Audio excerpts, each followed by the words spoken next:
So today I'm headed out of the shop, doing a little grocery shopping. I'm headed southeast of Red Deer to a little farm you might know, Steel Pony Farms.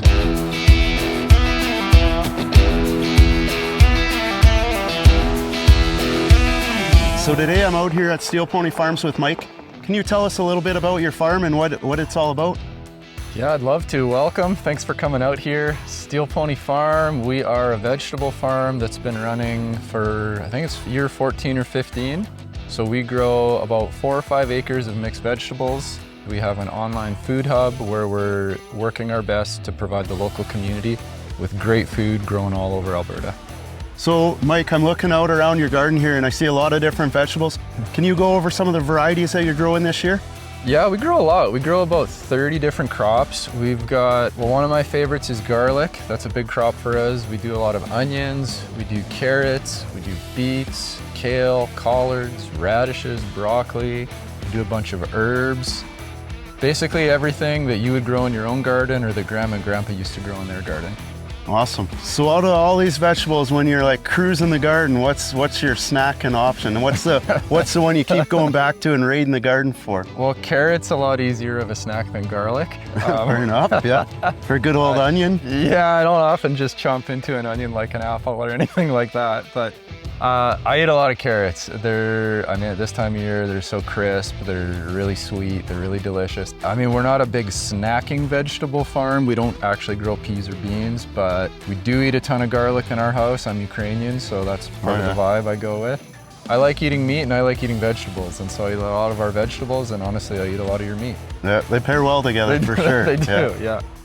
So Mike, you have products available sooner than a lot of other farmers. You know, what makes your vegetables stand out in a world where there's vegetables? Something that makes us different than a lot of other producers is that I really try to work with natural processes. There's an option where we could use chemicals to pump out the most vegetables possible, but my beliefs and my values sits with using a chemical-free growing environment. So we don't spray anything on our vegetables that's a synthetic chemical. We do a lot of things like cover cropping and green manuring. We make our own compost and we spread it in the field. And then we pay a lot of attention and take a lot of care to our harvest and post-harvest handling. When you place an order, we're usually harvesting that produce the day of or the day before. As soon as it's out of the heat of the garden, we get it into the shade. We either hydro-cool it, which is just submerging it in water to get that field heat out, or we put it straight into the cooler. It means it's gonna have a better shelf life, it's gonna be crisper, it's gonna last longer. And I think that's part of the difference, just supporting local in general. Yeah, and that's one of the main reasons why I'm here. Well, nice and sweet. One of the products that everybody goes crazy for in my store is your garlic. And I know this has been a bit of a process to getting the garlic where it is today. Can you tell me a little more about that? Yeah, I mean, just last week I referred to my garlic as like my other kids. I've been raising them for 15 years. We've saved the seed every year. Typically we'll take like our biggest bulbs and we'll save those for ourselves. We'll crack them open and replant them.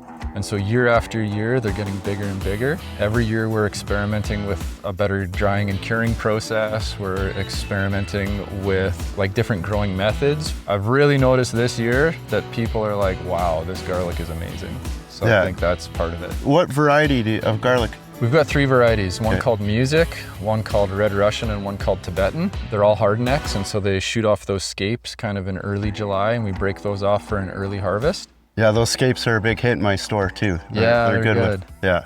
We're out for the season. Yeah.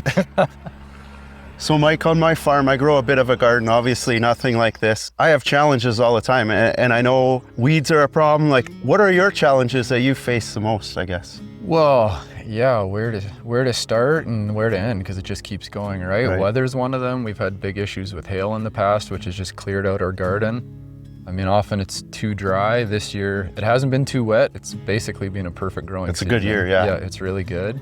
We've got pest issues from like the cabbage moth to gophers to deer to even porcupines. The porcupines, I bet, love your carrots too. You know, they're really into our kale, strangely. Oh, kale. Yeah. Okay, yeah. I don't know if they like to dig as much as just reach up and grab something. A big issue, probably for me, like the biggest issue is trying to convince people that there's value in supporting local consistently. There's lots of people who support us occasionally, but I know that there's a lot of people who are just going to Superstore, Walmart and getting their produce. Right. And I think I'm really trying to connect the dots with consumers. For example, when I started farming about 15 years ago, 2% of Canadians were farmers, and now it's down to about 1.5%. So if we just keep supporting Walmart and Superstore and Costco, eventually that number might go down to 0. And we're gonna be stuck with this hyper-processed food in the big grocery stores. So it's like, how do we tell this story? How do we connect to people and really show them that there's value in supporting local and that we need local farmers, not just for food, but for like ecosystem service management. Right, so it's not all monocrop, it's like there's diversity within each quarter of land. Yeah, you know, like a pest problem I mentioned, gophers, they'll come and they'll destroy like a big portion of our crops. You could use toxins and kill them. There's ways to do that, poison. But we just left them and we did a little bit of hunting and trapping, but then I think because this is such a natural ecosystem, a badger moved in just on the other side of the fence over there, and within about 3 months, totally cleared them out. And so there's like these self-correcting cycles in nature. I love that we have an ecosystem and an environment where that's possible, and there's just natural habitat and all these critters want to come out and be part of it. So Mike, we're a short growing season where we're at in Alberta. It's like, I think climate zone 3, I think here. How do you extend your season? What are some of the tricks to that? Yeah, I mean, some years we've had like less than 90 frost-free days out here, and it's pretty hard to grow a profitable garden with that situation. And so in general, our profit margin is just really low in vegetables. Anything we grow ourselves has a higher profit margin than something that we're buying and reselling. So we try to store as many carrots as we can. We've got a couple big walk-in coolers. So we store carrots, we store garlic, onions and beets. And we just built this greenhouse, which is over to our side here this summer. And the plan is to grow up a bunch of kale and spinach in there. Right. Close it off, run a furnace just to keep it at about 2 degrees over the winter until we run out, and basically just use it as like an extra big refrigerator where we've just got live kale and spinach, but it's not actually growing, it's more just like holding in place. So because the growing season's shorter, what are some of the things you do over the winter to prepare for the next year, or what keeps you busy? I mean, after like the chaos of the farm season, there's quite a bit of things to catch up on, whether it's, you know, just books or paperwork or emails I've ignored for 4 months. So, right, you know, chalk off a month to do that. Crop planning and ordering seeds takes quite a bit of time. But we also run our online food hub all year long. And so in the winter, you would notice that your beef sales would go up and sales go up for preserves and different dried goods that we have. I mean, it still keeps me and 1 or 2 staff busy 4 or 5 days a week to manage that in the winter. But there's not really a break. The nice break is no more weeding for the winter, right? No more weeding, no more harvesting. We just pull stuff out of the fridge. So that's nice. Our knees and our backs get a break. Yeah. But there's always lots on the go. So Mike, I understand you got an online food hub. Can you fill me in and everybody else watching in a little more about that? Yeah, I'd love to. Thanks for the opportunity. Personally, I just want to eat really good food, and I don't trust the grocery store. You know, you go in there and you read the labels and there's a lot of ingredients. A lot of that things don't need to be there. It's like, this isn't food, you know? Yeah. I mean, number one, it's selfish. I wanted to curate really good food for me and my family. And I started doing that, but I was driving to Big Bend and going out to John Mills and Bowden and, you know, driving all around doing this stuff. And I thought, I think other people would want to buy this too. So we've got this online food hub. We partner with about 30 to 40 other local producers.